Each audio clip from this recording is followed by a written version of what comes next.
What is up, guys? Welcome back to the channel and welcome to a new POV video.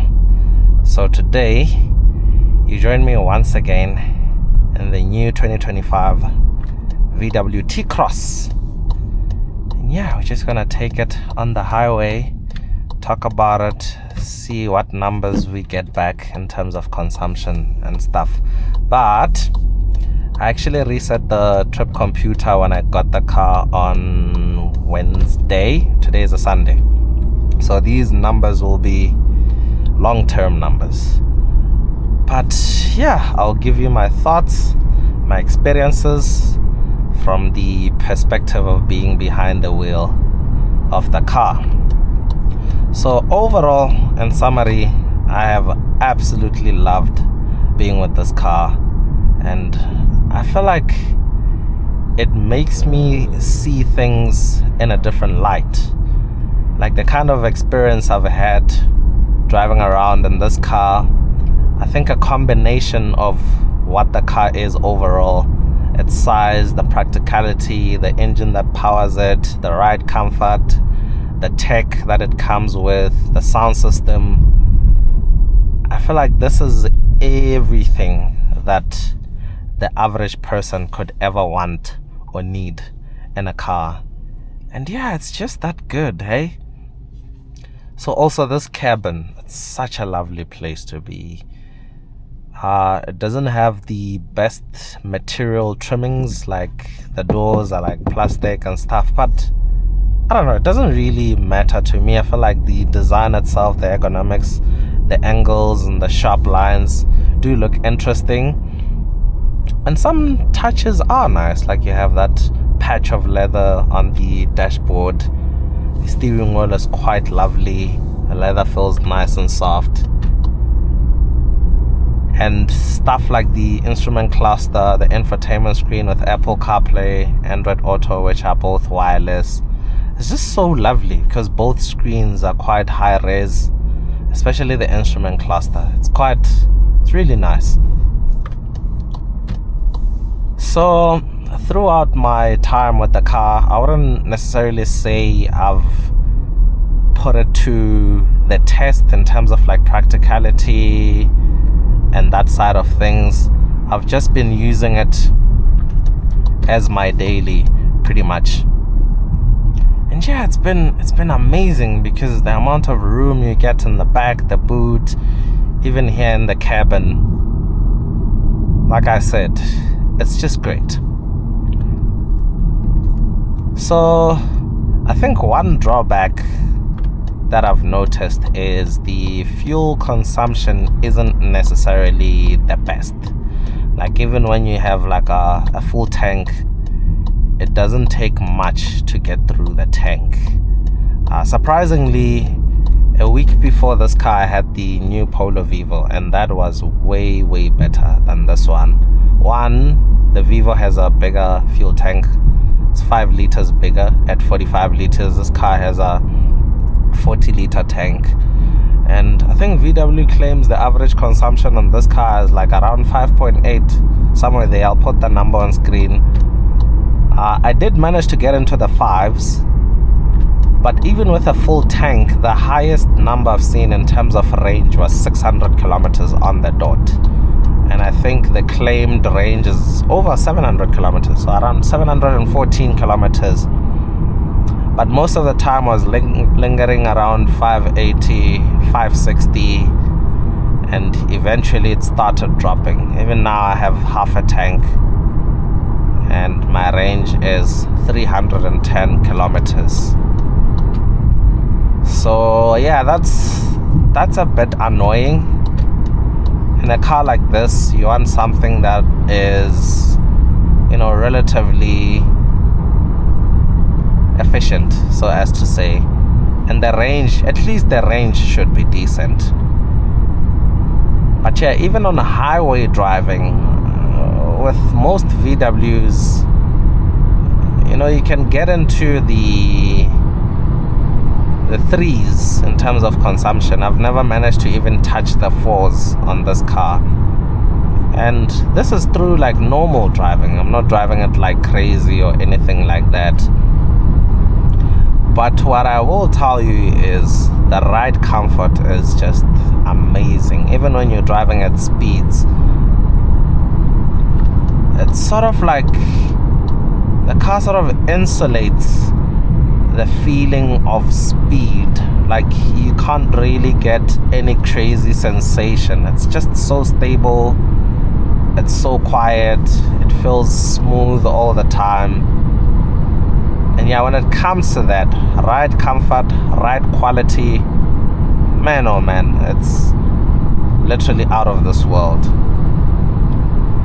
And also the other thing is, even though the car has a 1 liter 3-cylinder turbocharged motor with 85 kilowatts and 200 newton meters of torque, it's actually so easy to build momentum, even pulling overtakes, surprisingly, because you'd think the car is bigger and heavier than the Polo, but doesn't feel like it, you know, still feels light on its feet and all those things. Like even now, I'm actually surprised I'm doing like over 130 kilometers an hour.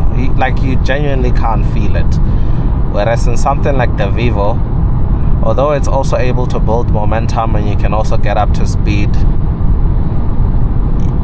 you can somewhat feel that, you know, you're going a certain speed, even though the Vivo is also decently stable. But this is just, it basically just takes it to another level.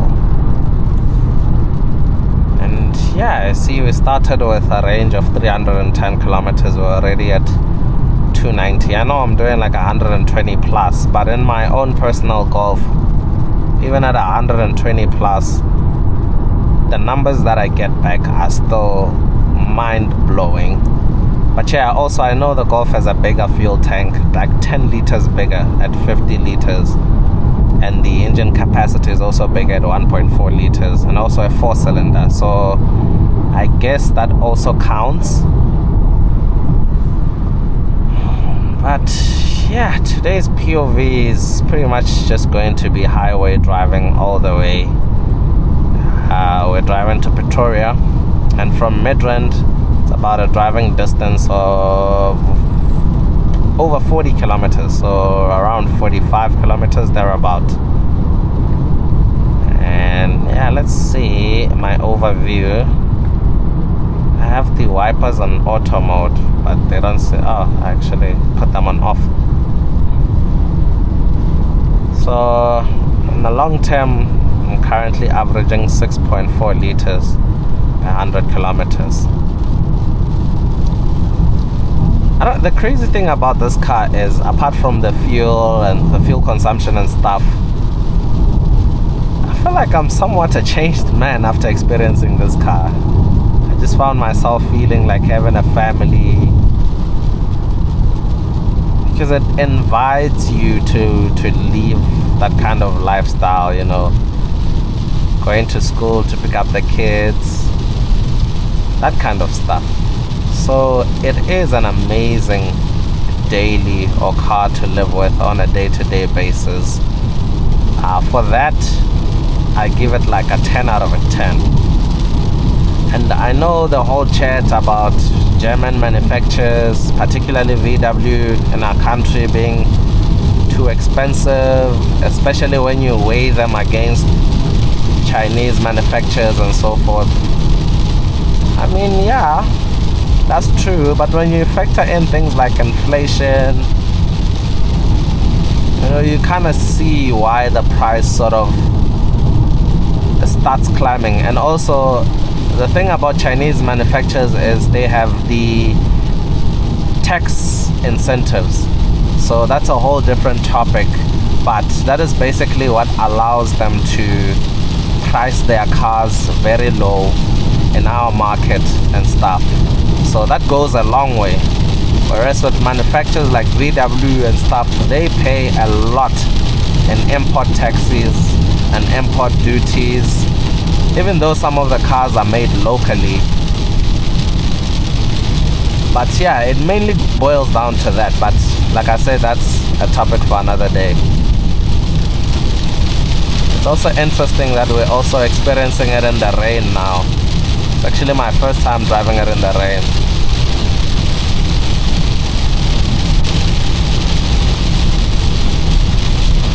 Yeah, man, this is very, very lovely.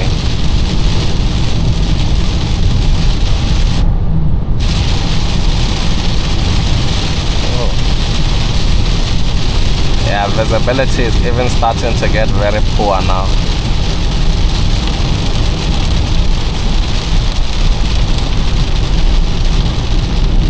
So I've also been filming a day-to-day documentation of my experience with the T-Cross. So if you want a more in-depth video, I guess you should stay tuned into that one. I think I'll actually post that video first, so it's probably already on the channel by the time you're seeing this video. So I get to give more of my thoughts about the car and the experience.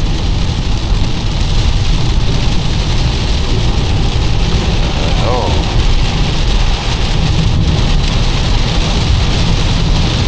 Yeah, the rain is now really heavy. I can literally feel the water on the highway pulling the car about.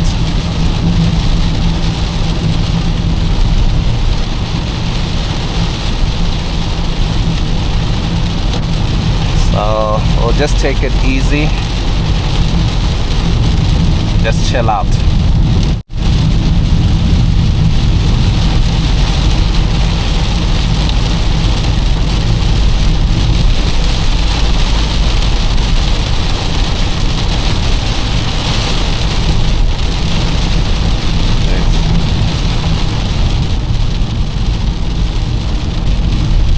Thankfully, it seems like it's just a passing storm or rain cloud.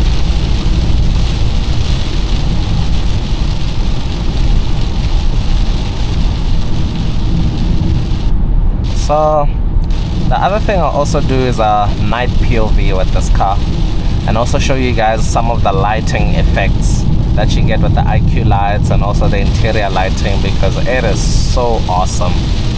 So yeah, do stay tuned for that video in particular, because I think it will be really awesome.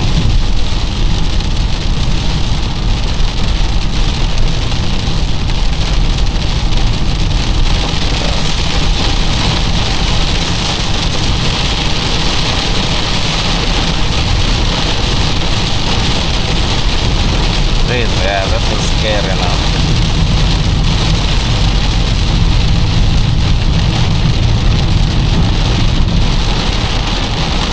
The road is literally flooding now.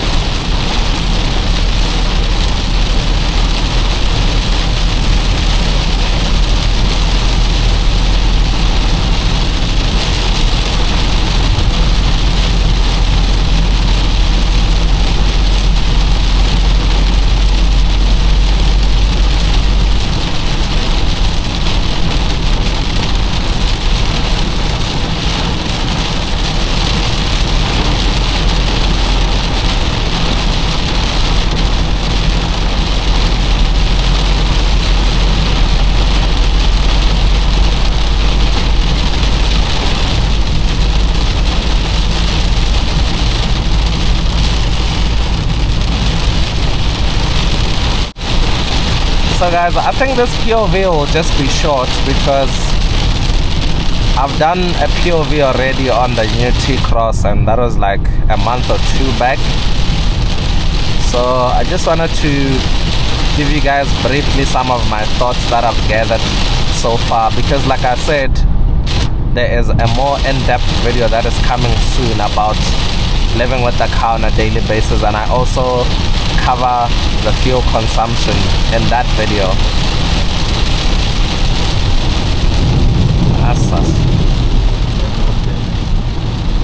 But yeah, and also the rain is starting to make things a bit tricky. But yeah, do stay tuned for the other videos, and I'll definitely catch up with you soon. Yeah, that's cheers from me.